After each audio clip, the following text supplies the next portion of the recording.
Je me suis rendu compte que ce sujet de la santé des soignants, on n'en parlait pas, alors que sur le terrain, de plus en plus, il y avait un certain nombre de professionnels, quels qu'ils soient. Quand on entend professionnels de santé, c'est aussi bien les infirmières, les aides-soignantes, les personnels administratifs, les personnels médico-techniques. Enfin, c'est l'ensemble des salariés des établissements de santé ou des établissements médico-sociaux, parce que j'ai beaucoup travaillé également avec le secteur du médico-social.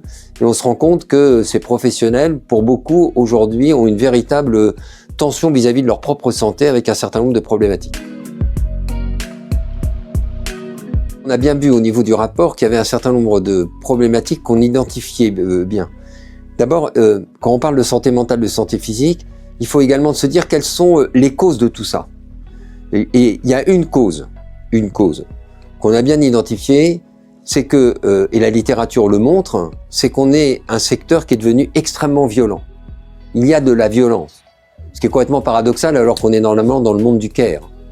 Il y a une violence qu'on a bien identifiée à 4 niveaux. Une violence qui est une violence des patients et des familles. Il y en a tous les jours dans la presse. C'est pas qu'une violence physique, hein. C'est également une violence psychologique, c'est une pression. C'est également la pression des réseaux sociaux. Vous avez un deuxième niveau de violence qui est la violence intra-équipe.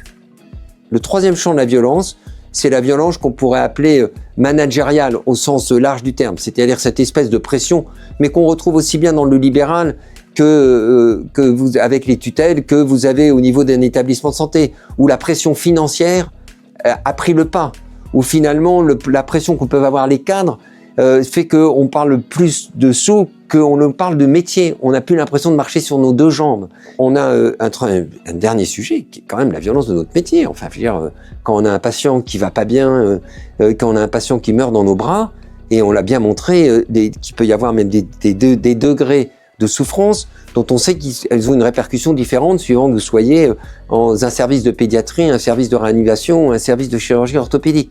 Voilà. Donc, c'est important déjà qu'on identifie bien quels sont les mots qui sont responsables des mots. On a un vrai sujet autour de la santé mentale. Et alors, on en parle beaucoup. Le Covid a été un révélateur. Mais en fait, c'est un sujet qui prend effectivement beaucoup de place. C'est quand même hallucinant que, quels que soient les travaux qui existent, on montre que le taux de soignants qui dorment pas bien, qui sont stressés, qui se sentent ou qui se sont sentis dans la dernière en burn-out, sont des chiffres extrêmement importants. Enfin. Et c'est vrai que sur l'aspect physique, on a une vraie réflexion à mener. On a quand même un vrai sujet autour du sujet de la maternité et du risque. Là, on vient de finir la littérature, on montre qu'il y a un risque de prématurité, de grossesse à risque chez les soignantes. On a un gros sujet qui est le sujet au niveau du cancer. C'est pour ça qu'on a lancé des programmes de recherche. Mais le cancer du sein chez les soignantes, en particulier qui travaillent la nuit et en particulier avec les problèmes d'alimentation qu'on peut avoir dans nos établissements. Je vous rappelle que pour la première fois, une infirmière a été reconnue accident de travail parce qu'elle travaillait la nuit avec les différents cofacteurs. Donc on a des sujets dans ce sujet de la santé physique qui sont importants et qui concernent également le champ de la prévention. Est-ce qu'il est normal que notre secteur, on n'ait que 20 ou 25% de gens qui se font vacciner? Est-ce que c'est normal qu'on ait aussi peu de professionnels de santé qui soient dans les politiques de prévention? Voilà. Donc tout ça fait que, par rapport à votre question, oui, il y a une vraie réalité, oui, il faut avoir une prise de conscience. Le problème de la prise de conscience, c'est qu'aujourd'hui, on est extrêmement pauvre dans la réalité des travaux. Et c'est pour ça qu'au niveau de la Fondation Aménage, avec l'adresse, donc le ministère, on a lancé des gros programmes de recherche pour objectiver la réalité. Le premier sujet, c'est en parler. Parce que ce sujet est un sujet qu'on a mis sous le boisseau, comme on dit dans le pays. On ne parle pas, et on n'ose pas même parler entre nous de notre santé. Voilà. Donc l'important, c'est d'en parler, et d'en parler à tous les niveaux. Certes, c'est en parler dans les services, c'est en parler dans les différentes instances qui existent dans les établissements, qu'ils soient publics, privés, etc. Et puis c'est en parler dans l'ensemble de nos manifestations professionnelles. Et donc je suis absolument ravi qu'on va en parler dans le prochain congrès, Papers for Health, parce qu'il faut en parler. On peut faire beaucoup de choses pour améliorer la santé, notre santé, à partir du moment où collectivement on a décidé de s'en occuper. Mais c'est également un sujet collectif. C'est-à-dire que dans mon équipe, dans mon établissement, avec les gens avec qui je travaille, je suis capable de dire, ben voilà, on va essayer de mettre en place un certain nombre de mesures qui sont des mesures qui permettent de prévenir la mauvaise santé et que si jamais on était en pas bonne santé, on est accompagné, on est soutenu. Alors ensuite, on a un certain nombre de leviers qui sont majeurs. On a un premier levier qui est revenu dans tous les travaux qu'on a fait, c'est de faire en sorte qu'il y ait de la confidentialité dans nos systèmes d'information. Parce qu'objectivement, je vais faire une échographie de la prostate à l'hôpital Raymond Poincaré où je travaille, tout le monde au niveau de la paix peut aller jouer dans le système d'information pour savoir comment va ma prostate. Et ce sujet de la confidentialité, on insiste parce que c'est revenu comme étant aujourd'hui un élément blocage de beaucoup de professionnels qui n'osent pas aller se faire soigner ou qui n'osent pas être accompagnés dans leur établissement ou dans un établissement dont on sait que le système d'information peut être partagé.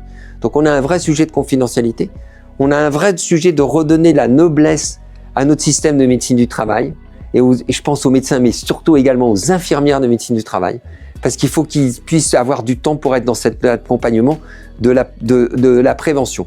Et puis on a de multiples actions à mener. Ce qui est intéressant, je vais vous dire, en l'espace de 2 ans, le rapport c'est 1 an, ça fait déjà 2 ans qu'on a rencontré beaucoup de gens avec mes collègues, c'est qu'on se rend compte qu'il y a des endroits, il y a des établissements, il y a des équipes qui ont décidé de prendre le taureau à bras-le-corps et qui ont mis en place un certain nombre de dispositifs, qui a mis en place une consultation dédiée, qui a mis en place un système d'aller vers de prévention pour le cancer du sein pour les soignantes, Donc il se passe des choses. C'est pour ça que le plus important, ce n'est plus un sujet tabou.